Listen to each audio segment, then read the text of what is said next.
Morning Leadership, 8 Mentoring Sessions You Can't Afford to Miss by David Cottrell. Prologue. 2 years ago, things were not going well. For several years, I had been a relatively successful manager for a Fortune 500 company, but now I was in a slump. I was working harder than I ever had, but I was going nowhere. I barely saw my kids. My marriage was suffering. My health was not the best. I was struggling in every part of my life. At work, my team was also feeling the effects of my slump. People were upset.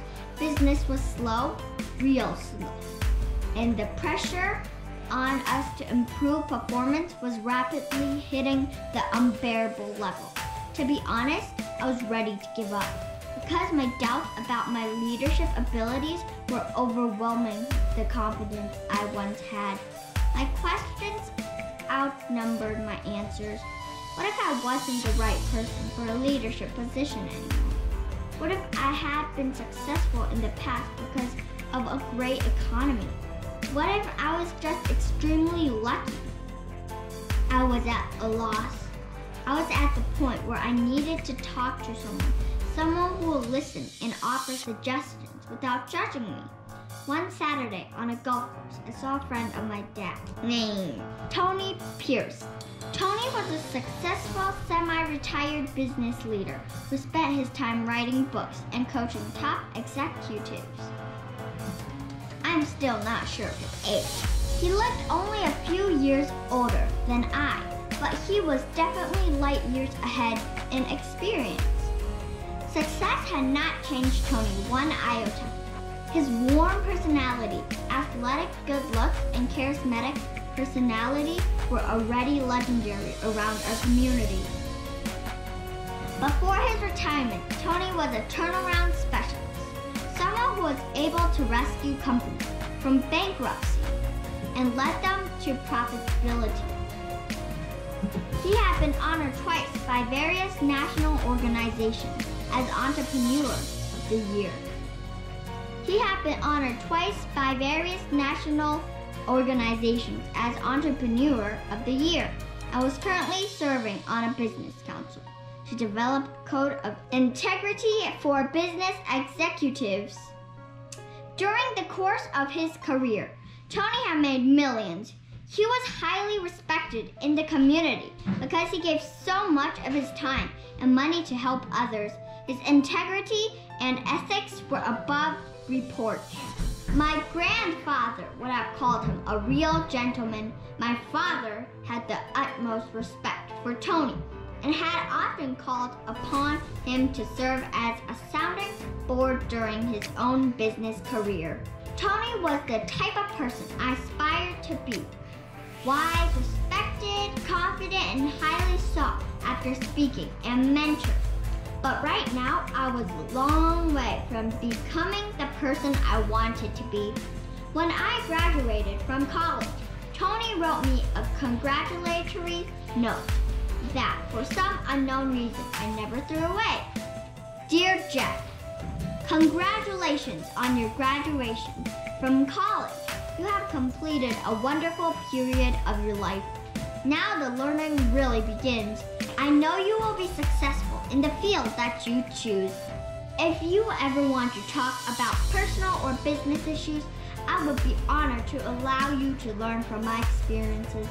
You just have to ask. Best wishes, Tony Pierce.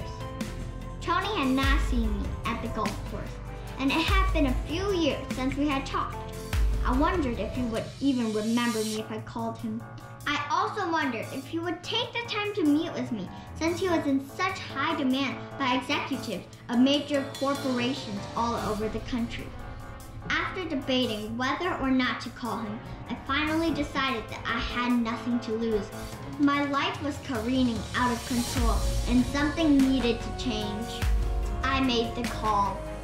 A little nervous as I dialed Tony's number, I also was afraid that he wouldn't remember me, and there I'd be feeling like a fool. Even if he did remember me, a few years ago had gone by and a lot had changed since he had sent me that note. Maybe his offer was no longer on the table. When he answered the phone, it only took a few seconds for my nerves to settle down, my fear to disappear. As soon as I said, "This is Jeff Walters," he immediately knew who I was. He asked how Mom was doing since Dad passed away, and then he said he was honored that I would call. I found it ironic that he used the same word, honored, that he had used in my graduation letter years ago. What a coincidence, I remember thinking after we had finished our conversation. After some catching up, I reminded Tony of his note from several years ago. I told him I was having some challenges at work and that I would like his advice if he was still willing to talk with me. After explaining some of the problems I was encountering, he agreed to work with me, only if I would commit to 2 things. 1. Tony said that he was not interested in helping me solve my problems.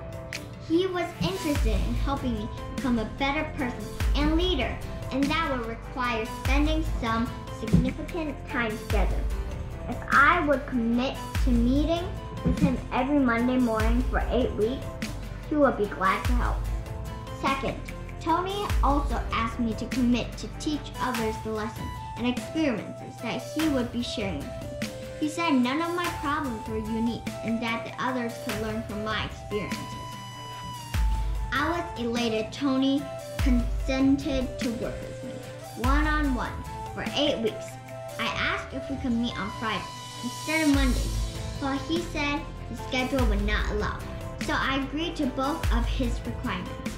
After all, I rationalized, if the Monday morning meetings don't go well, I can somehow gracefully bow out the rest of the sessions.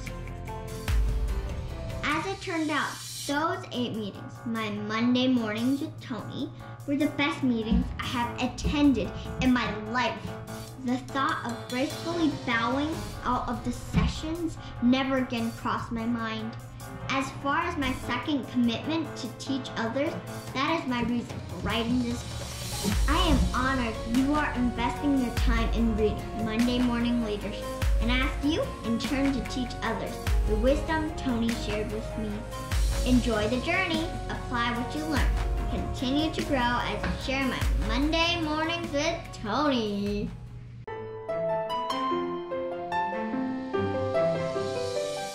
If you like this video, please like, share, subscribe, and hit the notification bell.